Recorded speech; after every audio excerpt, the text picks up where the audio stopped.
আয়না কখনো মিথ্যে বলে না, তাই তার সামনে দাঁড়ালেই খুলে যায় মনের মুখোশ। চোখের কোণে জমে থাকা বিষাদ, হাসির আড়ালে লুকোনো ক্লান্তি, সব যেন ধরা পড়ে অনুচ্চারিত স্বীকারোক্তির মতো। আয়না শুধু মুখই দেখায় না, দেখায় আত্মাকে, যেটা আমরা নিজেরাও অনেক সময় দেখতে পাই না। I am Ox. ঠিক তেমনি দক্ষিণ আমেরিকার বলিভিয়ায় বিস্ময়ের পরতে মোড়ানো এক বিশাল আয়না আছে, প্রকৃতির তৈরি, অথচ আত্মার মতো গভীর। সালার দে ইউনি পৃথিবীর সবচেয়ে বড় লবণ মরুভূমি, যেখানে বৃষ্টির ফোঁটায় জন্ম নেয় এক জাদুকরী দৃশ্য। এই লবণভূমিতে আকাশ আর পৃথিবী মিশে যায় এক রহস্যময় প্রতিফলনে। মনে হয় আপনি পা রাখছেন কোনো জমিনে নয়, বরং নিজেকেই হাঁটতে দেখছেন স্বপ্নের আকাশে। সেখানে কোনো কোলাহল নেই, নেই কোনো দেয়াল, আছে শুধু এক অনন্ত নিঃসঙ্গতা, যেটা ভয় নয় বরং আশ্চর্য রকমের শান্তিময়। যেন আয়নার মতো বিশাল এক ক্যানভাস, যেখানে প্রতিফলিত হয় শুধু প্রকৃতি নয়, আপনার গভীরতম অনুভবও। এই আয়না শুধু প্রাকৃতিক বিস্ময় নয়, এক আত্মদর্শনের জায়গা, যেখানে দাঁড়িয়ে আপনি নিজেকে নতুনভাবে চিনতে পারেন। দূর দিগন্তে যেখানে আকাশ ছুঁয়েছে মাটিকে, যেখানে মেঘ নেমে আসে পায়ে পায়ে, সেখানে বিস্ময়ের পরত চড়ানো এক শূন্যতার রাজ্য, সাদা লবণের বিস্তার, এই সালার দে ইউনি। বলিভিয়ার বুকে এক স্বপ্নীল ক্যানভাস, যার উপর পা ফেললে নিজেকে হারিয়ে ফেলা যায় আকাশে। বৃষ্টির ছোঁয়ায় এ মরুভূমি হয়ে ওঠে এক জাদুর আয়না, যেখানে পৃথিবী আর আকাশের সীমারেখা মুছে যায়। প্রায় 10,582 বর্গ কিলোমিটার বিস্তৃত এই লবণ সমুদ্র পৃথিবীর সবচেয়ে বড় লবণাক্ত সমভূমি, যার নিচে ঘুমিয়ে আছে লিথিয়ামের অগাধ ভাণ্ডার, আধুনিক প্রযুক্তির ভবিষ্যৎ যার উপরে নির্ভরশীল। কিন্তু খনিজের চেয়ে বড় তার আলোক ছায়ার খেলা, মৌনতার এক অপার সুর, যেখানে আলোর প্রতিফলনে সৃষ্টি হয় এক অন্তহীন দিগন্ত, আর মানুষ যেন নিজেকেই নতুন করে চিনে ফেলে।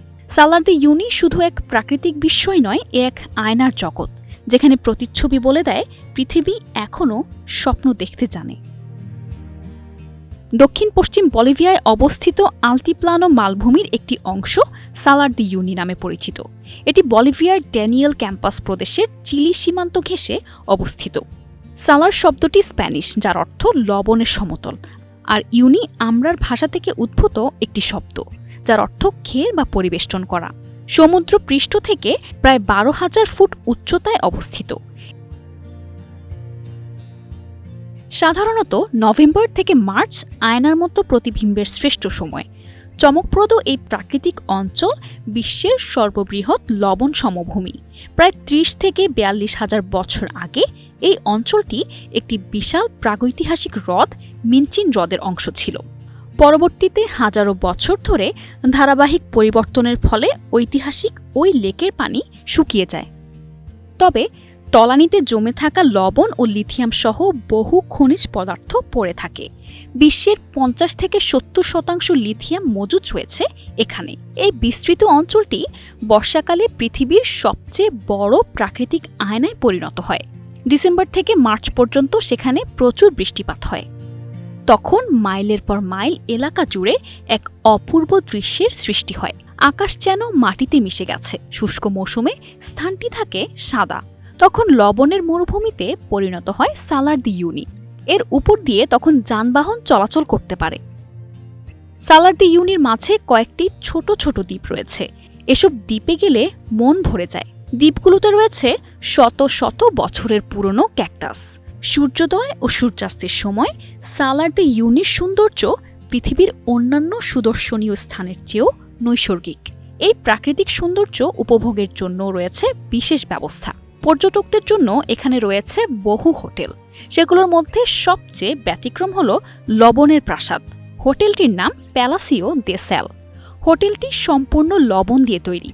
হোটেলের মেঝে, দেয়াল ও ছাদ থেকে শুরু করে খাট, চেয়ার, টেবিল সহ সব আসবাবপত্রই তৈরি করা হয়েছে লবণ দিয়ে। লবণের এই দৃষ্টিনন্দন ভবন নির্মাণ করতে 14 ইঞ্চি দৈর্ঘ্যের প্রায় 10 লাখ লবণের ইট ব্যবহার করা হয়েছে। সালার দে ইউনি লবণের উন্মুক্ত খনি। ধারণা করা হয় 11 কোটি টন লবণ রয়েছে এই খনিতে। সালার্দে ইউনিতে শুধু পর্যটকদেরই আগমন ঘটে তা কিন্তু নয়, প্রাণী জগতেরও প্রজনন ভূমি এই স্থানটি। বিভিন্ন প্রজাতির ফ্লেমিঙ্গোর প্রধান প্রজনন ক্ষেত্র স্থানটি। এই আয়নাভূমিতে প্রায় ৮০ প্রজাতির পাখির আগমন ঘটে।